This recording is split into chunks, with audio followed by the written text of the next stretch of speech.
beloved friends, betrothed, motherfuckers, haters, and distance questioners, and etc.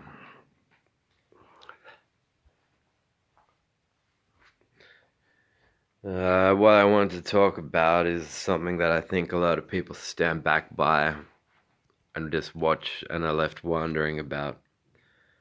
And that is the situation of a potential incrimination of a person.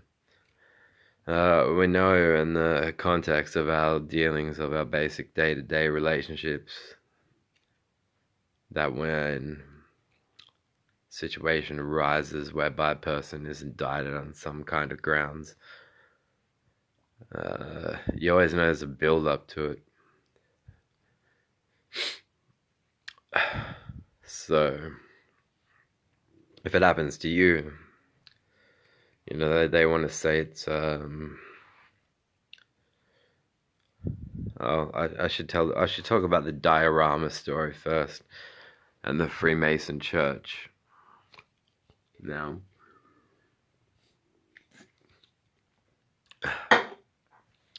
Freemasonry, and I hope that this recording doesn't place more grains of sand in the vaginas of Roger Toll and Gary Cans, but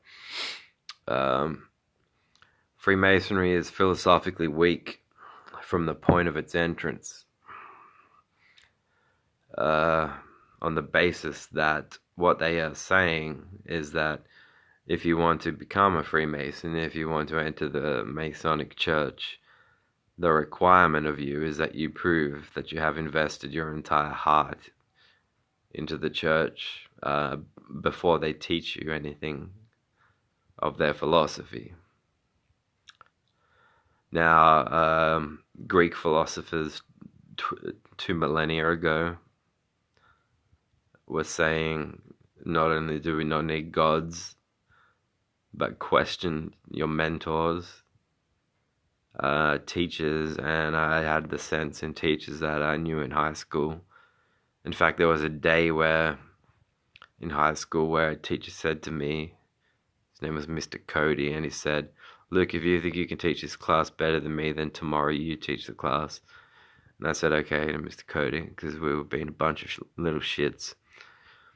And then I put up a TV and showed episodes of Rugrats, the cartoon Rugrats, into the class.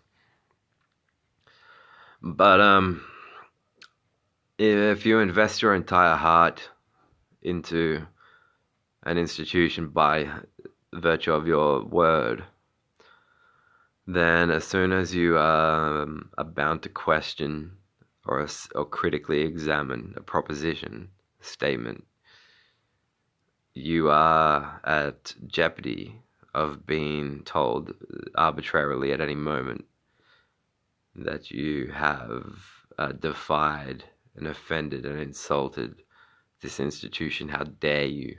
How dare you ask that? You came here saying you placed your whole heart into this church, and look at what you just asked and said. And basically, they can pull that line at any point in time if anything they teach is indeed challenged in any sort of manner. Socrates was considered one to have caused a bit of a muck and a riot, and I see similarities, I think, between him and Christ, in the way he was made to drink a cup of hemlock, a cup of poison. But he basically spent his life pushing people to question ideas, what they were being told. The Socratic nature permeated through other following Greek greats.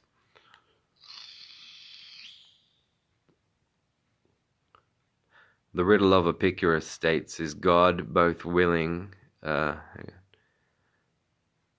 is God willing to prevent evil, but not able? Well, then he must be impotent. Is he able to prevent evil, but not willing? Then he is malevolent. Is he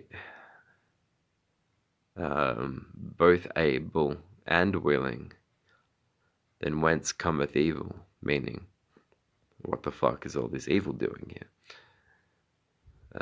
And lastly, is he neither able nor willing? Then why call him God? And that's the real love of Epicurus, which was written roughly in history about the same time that Christianity launched off.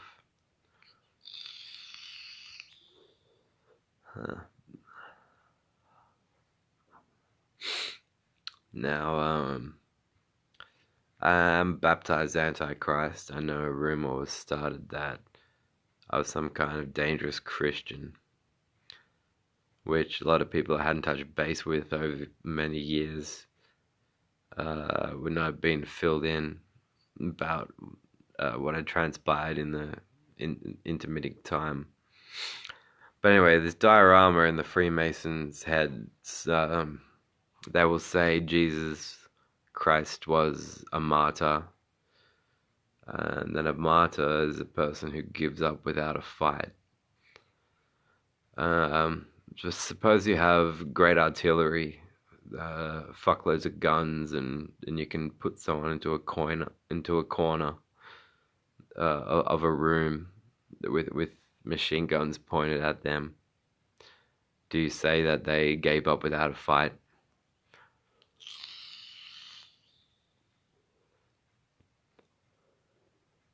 You know, what offends me about Christianity when it comes to Christ is this indulgence in the idea that he gave his life for your sake.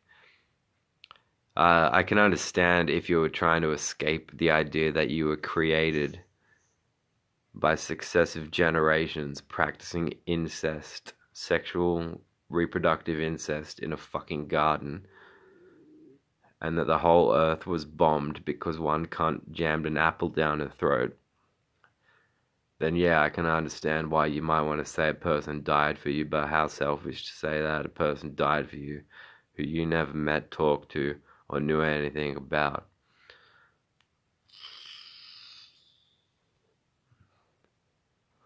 And I am looking for Christians to argue with me. In the future, you will see me be posting conversations from the owners and operators of Bible colleges and theology colleges on my Facebook page. I will be honest, except for my name. I've been an old friend Eddie as a bit of a joke on the side. I call in and say my name is Eddie, but it's really a moot point, because if Christianity is the true ideology, she said, to what greater source of inspiration can we turn than to the imperishable truths that can be found in that treasure house called the Holy Bible? Quote, Queen Elizabeth Alexandra Mary II. And my first reply to that is, well, what about Charlie and the Chocolate Factory?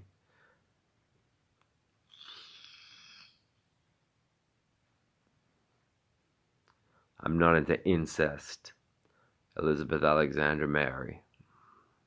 Quite contrary. How does your garden grow?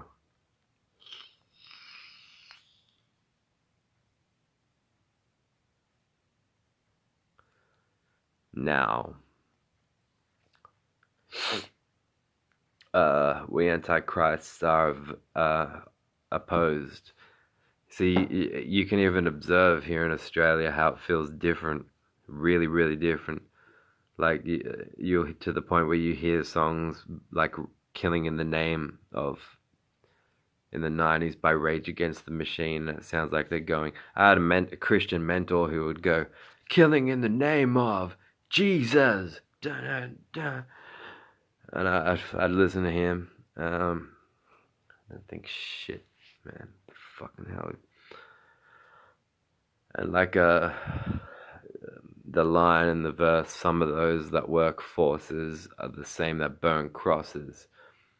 The song was written about police brutality and the mistreatment of citizens, and what's at the and what artists what truly impressive artists are doing is honing in on and pinpointing the motives of the imposers of this attrition, and it is most often in Christianity.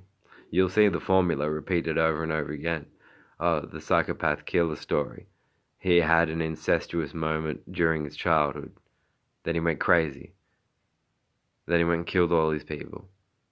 Now we have to execute him. And it exactly corresponds to the story of incest in a garden resulting in a human sacrifice to fulfill it. And that is why they are telling you in Christian churches that Jesus died was to save you from an original sin that you are told is a woman eating an apple. These Freemasons do these things. They'll study, bug your homes. That they think that you are praying to them. They're in underground bunkers.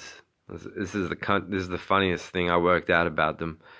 As businessmen, they're into putting forward ransom money to get people into psych wards onto medicines that give Big Pharma $1,000 per month upon rebate claim to the Health Insurance Commission. And so they are very much into a process whereby they will try to bait you with a hot bitch giving you free speed. Free speed, free speed, free speed. I want to marry you, have babies with you. Free speed, free speed, free speed. I love you. And you begin to wonder, how the fuck can you even be talking to me like this when I haven't seen you in a fucking cocksucking fucking year and a half? And here you are again, free speed, free speed. Oh, what about our babies? And what happens is the benefits of the speed to your health become such that you are, I would not say addicted, but you require access to the substance when needed, as has become suited unto your leisure by that time. And poof goes the girl, who, yeah, I would not be surprised that she were being told to have befriended you in the first place. So then you go to a psychiatrist with what's already a controversially viewed type of inquiry, which is they call a substance-based inquiry, which is where you already know the type of substance that will help you given your predicament. So it's like you're going in and asking for a doctor and you're picking the drug yourself. And they go, oh, that's wrong, that's wrong. That's so wrong. Back in the time of your Savior's life, these substances were indistinguishable from food sources. These plants, opium, epinephrine, adrenaline,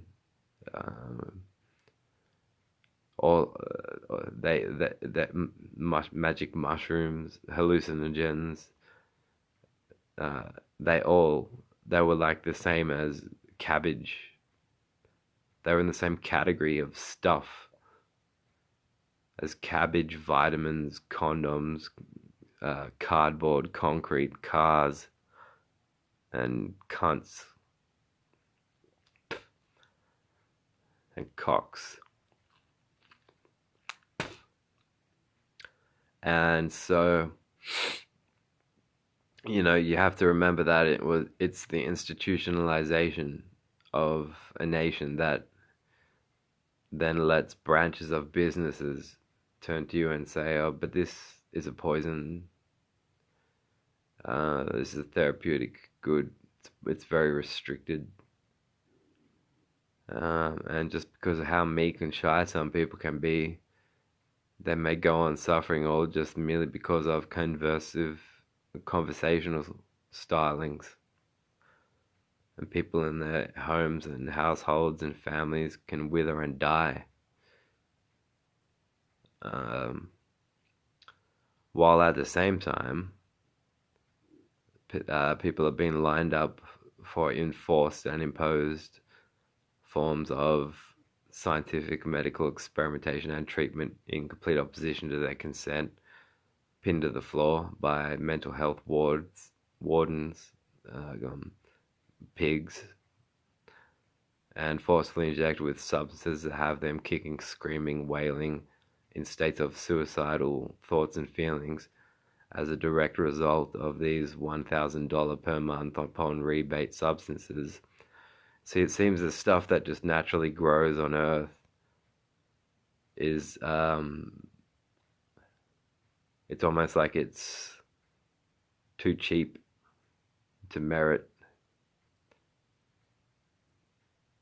acknowledgement as an effective therapy. And when you're in high school, there was always the joke about the kid who wanted weed, and someone else, a jock, sold him a tea bag and said, oh, this weed will get you fucked up, man. You'll be fucking. It's whack. It's the shit. It's a bomb shizzle.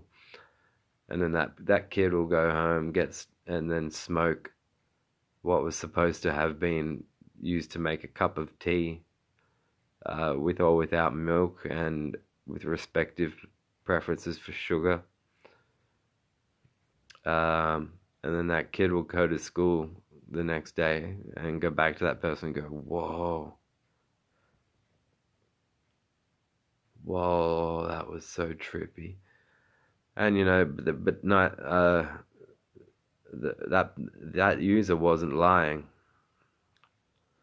And so the power of the human imagination is potent, and in scientific terms they refer to it as the placebo effect. They know from various experiments, they know if they take 40 of you, divide you into two teams of 20, make a fake jail, tell you beforehand that it's a fake jail, give 20 of you prison inmate uniforms and the other 20 prison warden uniforms, that within moments, hours and days, there will be guards bashing and beating up inmates trying to kill themselves in their cells, and on ethical grounds the whole sociological study will be terminated. And they already know that. That was called Stanford. That was already been done. So what's bothered me, I didn't expect it to bother me. I didn't calculate that it was going to bother me, but it hit me like the inverse of a naive teen thinking they'd encountered a god, was this view that this Freemasons church's claims to have been comprised of some sort of unification of the world's religions was not just a fraudulent claim, but it's like an advertisement for the opposite going on, really, in secret. I posted about this on Facebook earlier today. These men I used to work for were doing their best to impose homosexuality on me. And they would say to me, your responsibility, we've measured it. We know you don't know, but we know, so we can help you. We can help you work out who you are. Your responsibility comes from the rebellion against your own sexuality. And then you work out that what they're not saying in the Masonic Church is that they think that they are thoughtfully engaging with a conflictive dialogue, and this will be reflected in their admiration for contestive two-team football sports, all comprised of males, of course. So their definition of a homosexual, I actually thought I think your definition of a homosexual is offensive to actual homosexuals.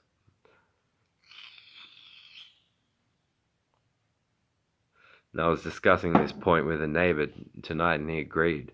If the definition of a homosexual male is a person whose responsibility comes from the rebellion against your own sexuality, then that implies that their own sexuality was supposed to be straight, but they've rebelled against it, and that rebellion is built into it. Just doesn't seem right.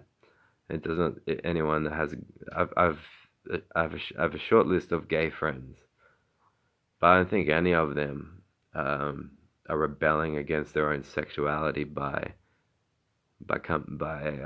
being gay and being openly gay and comfortably gay. I don't think that definition fits at all. That definition sounds more like Lucifer arguing with the Most High God, and these Freemasons not so much caught in the middle of it as thinking that they've been given front row seats to the ongoing disputes. So I was writing in somewhat in sarcasm, what if the Most High God and Lucifer dropped their football shorts and quit fighting each other and took their cocks out and played Tommy Sticks instead? Then how would you define a homosexual male? You'd probably use the word Freemason instead. And your definition sounds fucking fucked up inbred and fucking stupid, and I think you're stupid and fucked in the head. If a philosophical organization is not prepared to say up and up front right then and there what they're about in principle, and say, please question me, please feel free to question me about anything at any time, that's your right.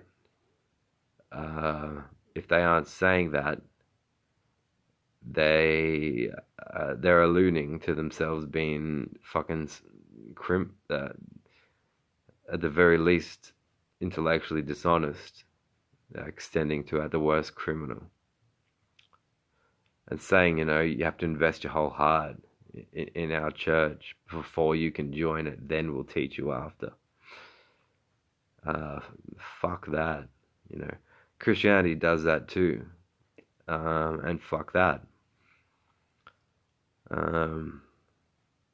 The young deserve better than that.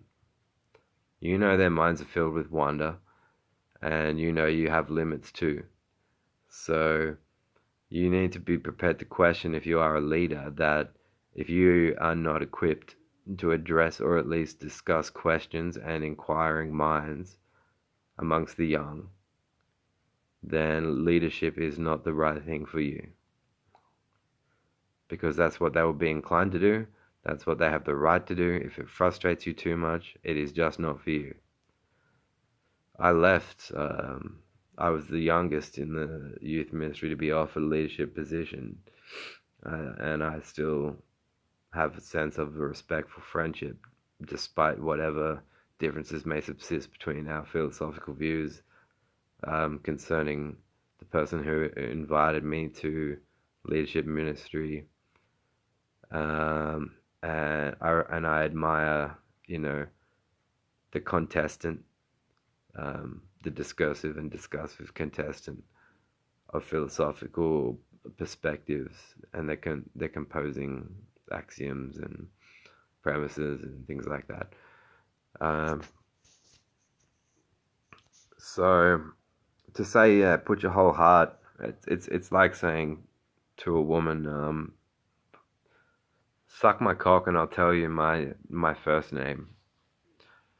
Suck my left ball for 2 minutes and I'll tell you my middle initial, and suck my right ball for 12 minutes and I'll tell you my last name.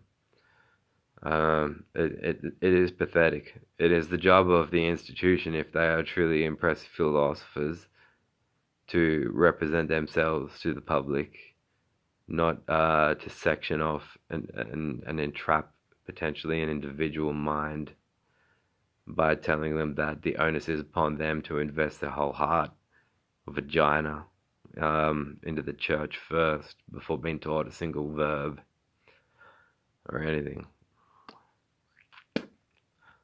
So yeah, the Freemasons are guilty of absconding cognitive acknowledgement of the fact that ransom money was put up for Jesus and he was handed over.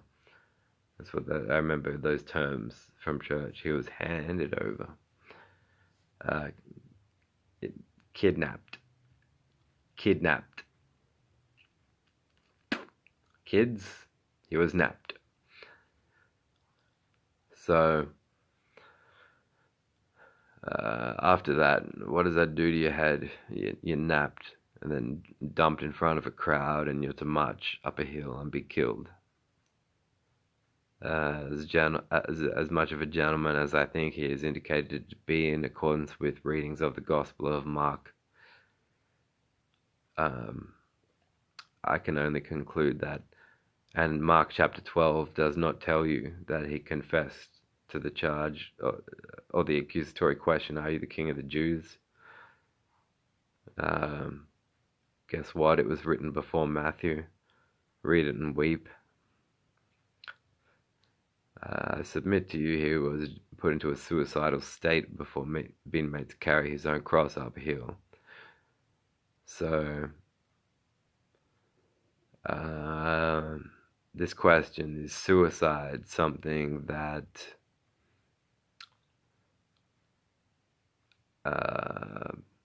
is a choice? Is it a free will choice? This free will argument, once again, and they're contradicted immediately by positing an all-knowing, all-seeing, all-present, all-loving God. If that's true, free will is not possible.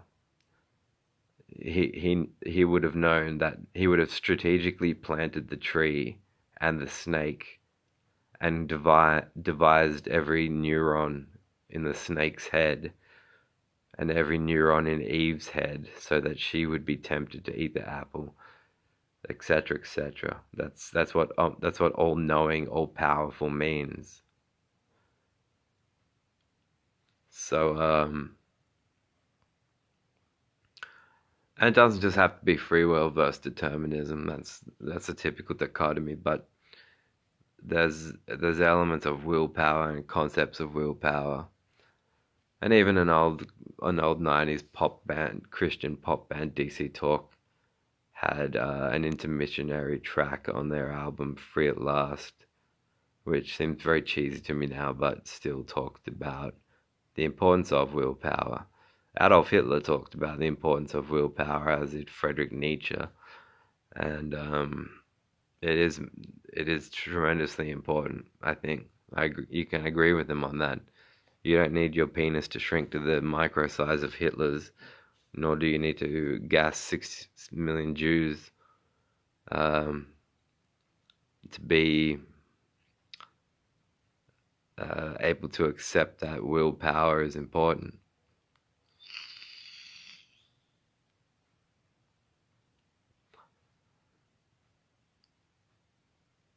So, yeah. I'm contesting the Freemason Church as operating like a pyramid scheme, with their concept of this all-seeing eye of the law. It does not exist in theology, and they cannot experience it in theology, and so they are trying to build it in science.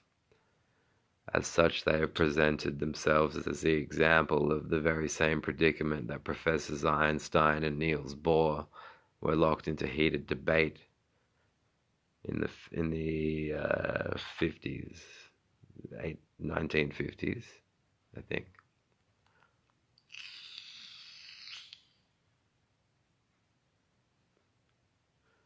Concerning appropriate application of principles of quantum physics to apply technology to societies.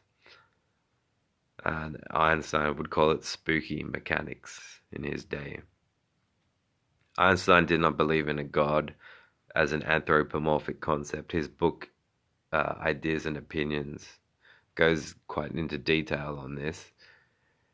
He did use the word God, and Christians who get into debates will frequently, including that dickhead Kirk Cameron from Growing Pains. He stole the show because he has become a growing pain. He'll cite Einstein as a supporter of his type of preachments of evangelical Christianity, but Einstein's use of God was a poetic sort of. See, Bowie was, I think, smarter. Uh, Bowie said, I wouldn't like to put a name to it. And I think that's the smartest fucking thing I have ever heard said concerning that which those of us at our wisest moments may be inclined to call God in this realm. Yeah.